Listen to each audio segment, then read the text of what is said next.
जैसा कि आप देख रहे हैं न्यूज बिहार, महेंद्र मिश्र की जयंती पर हमारे स्वास्थ्य मंत्री मंगल पांडे जी।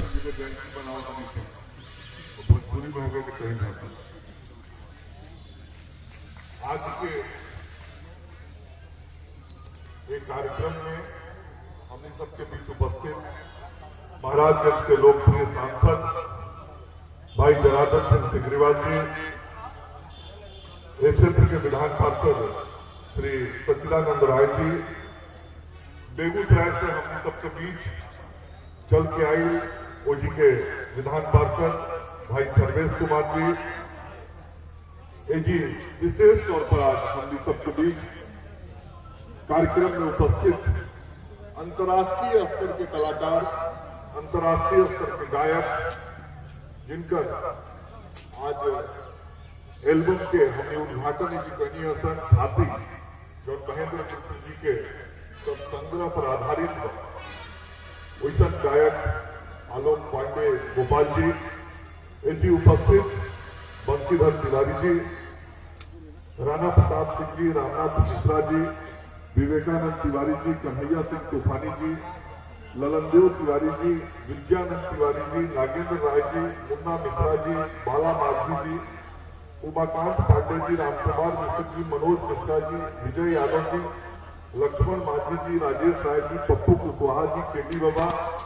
उमेश तिवारी जी, प्रमोद सिग्रीवाल जी, गुड्डू चौधरी जी, राजन तिवारी जी, राजू तिवारी जी, विवेका तिवारी जी, अमरजीत सिंह जी, डब्लू सिंह जी और इनकी उपस्थित आयोजन मंडली के सब सदस्य लोग, विभाग के सब पदाधिकारी, कला संस्कृति एवं युवा विभाग के सब पदाधिकारी, छपरा जिला और मंडल के सब पदाधिकारी, ये कार्यक्रम में उपस्थित सब जलालपुर के हमारे भाई बहन लोग, बड़ बुजुर्ग लोग, प्रिंट और इलेक्ट्रॉनिक मीडिया के साथी, सबसे पहले हम महेंद्र मिश्र जी के जयंती के अवसर पर, हालांकि जयंती वहां के 16 तारीख के बाद, लेकिन जयंती के अवसर पर जब कार्यक्रम आयोजित हुआ, वो कार्यक्रम में वहां के चरण में सबसे पहले अपन हम पुष्पांजलि निवेदित करते हैं, अपन प्रणाम निवेदित करते हैं। बहुत कम शख्सियत ऐसा होला जेकर जयंती मनावल जाला, जेकर पुण्यतिथि मनावल जाला, जे समाज खातिर जीवन जिएला ओकरे जयंती या पुण्यतिथि बनावल जाला। जेकर जीवन स्वयं खातिर जीतेला, जे अपन पूरा जिंदगी के अपना खातिर बितौले होके, अपना परिवार खातिर खाली बितौले होके, अपना सगा संबंधी खातिर बितौले होके, ओकर जयंती या पुण्यतिथि समाज ना मनावे, ओकर जयंती या पुण्यतिथि ओकर घर परिवार के लोग मनावे। लेकिन समाज के जो व्यक्ति अपना जीवन के समाज खातिर जियले रहेला, ओकर जयंती या पुण्यतिथि समाज मनावेला। और महेंद्र मिश्र जी वैसने आदमी रही जो अपन जीवन समाज खातिर जियनी, यही से आज समाज वहां के जयंती और पुण्यतिथि मनावता। और बिहार सरकार के कला संस्कृति विभाग के तरफ से भी जब से सिग्रीवाल जी मंत्री बनी, वही बेरा से शुरुआत करके आज 10 लाख रुपया एक कार्यक्रम के आयोजन का दिया मिलता। और परसों 16 तारीख के महेंद्र मिश्र जी के जो जयंती की मूल तिथि बा, वो दिन ये विभाग के माननीय मंत्री आलोक रंजन जी आए और बृहद कार्यक्रम का आयोजन वो दिन होके वाला बा। और सब देखा तो हर साल होला ये कार्यक्रम,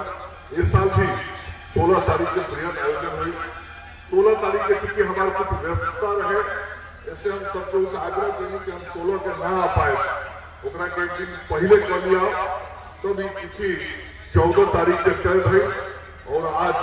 बड़ा अच्छा लगा था कि कार्यक्रम में सिग्रीवाल जी भी बनी, सचता जी भी बनी, और हमने का अतिथि सर्वेश जी भी बनी,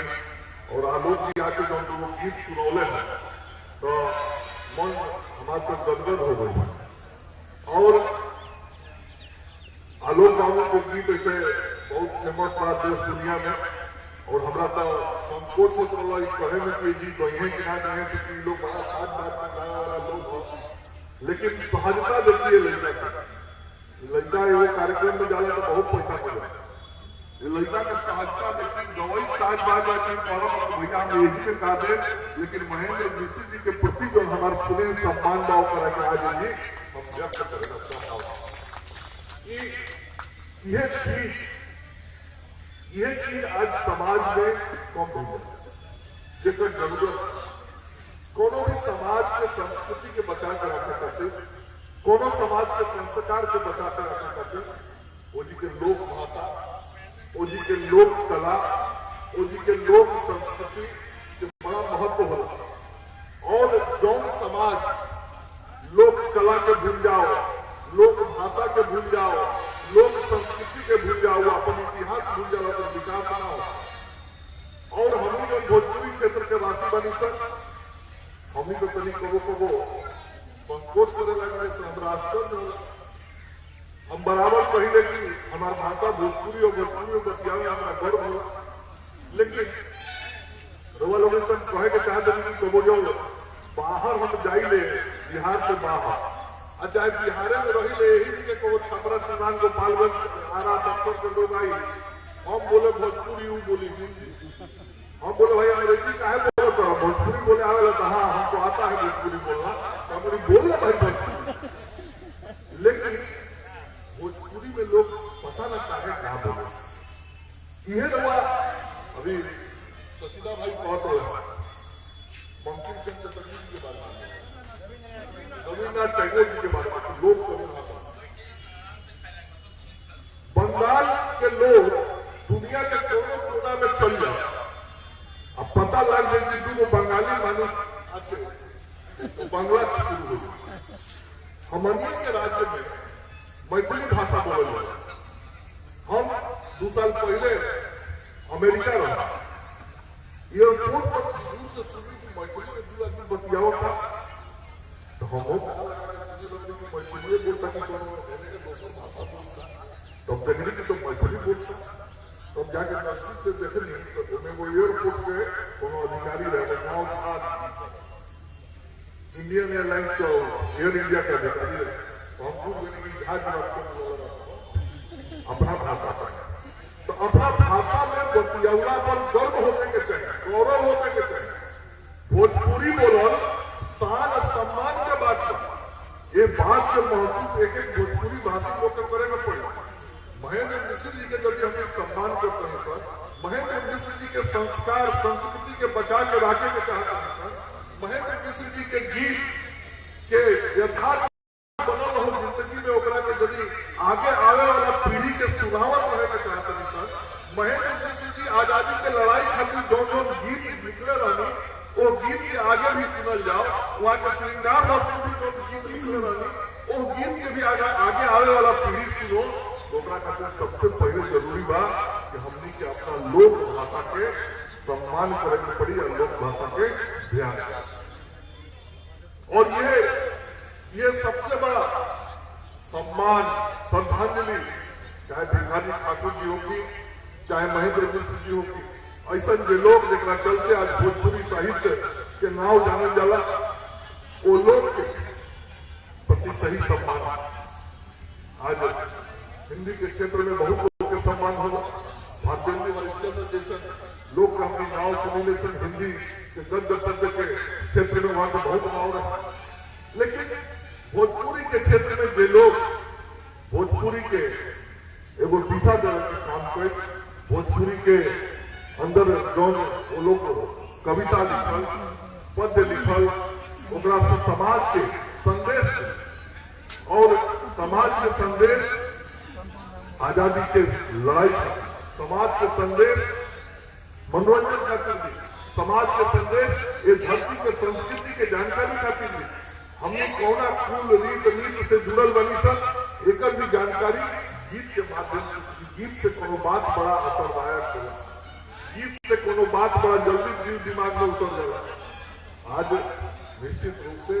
महेंद्र मिश्र जी खाली लोग जो इतना चलते भोजपुरी की ख्याति अपना बढ़ल, वो लोग अपना तरफ से इस तरह के कार्यक्रम आयोजित करके हमने केवल वहां के सम्मान ना करेंगे सर, हमने अपना भाषा और संस्कृति के भी जीवन को बनाए रखा खातिर ये कार्यक्रम का आयोजन करेंगे। जैसे हम आयोजन मंत्री के सब सदस्यों के भी धन्यवाद दें, कला संस्कृति विभाग के भी धन्यवाद दें, शासन और प्रशासन के भी धन्यवाद दें। और कुछ बात आदरणीय सांसद जी और बेटी के लोग के द्वारा राखल करना जो डाक टिकट वाला बात सच्चाई बा कि उन्हें तो नहीं हमने दोनों प्रयास करत सिग्रीवाल तो हमें सफलता जल्दी मिल सके। यही से हम सिग्रीवाल से आग्रह करेंगे कि रोज जाते वो चिट्ठी लिखी भारत सरकार के और फिर हमने प्रयास करके दोनों आदमी एक काम के कराए संत बहुत बड़ा एक क्षेत्र के सम्मान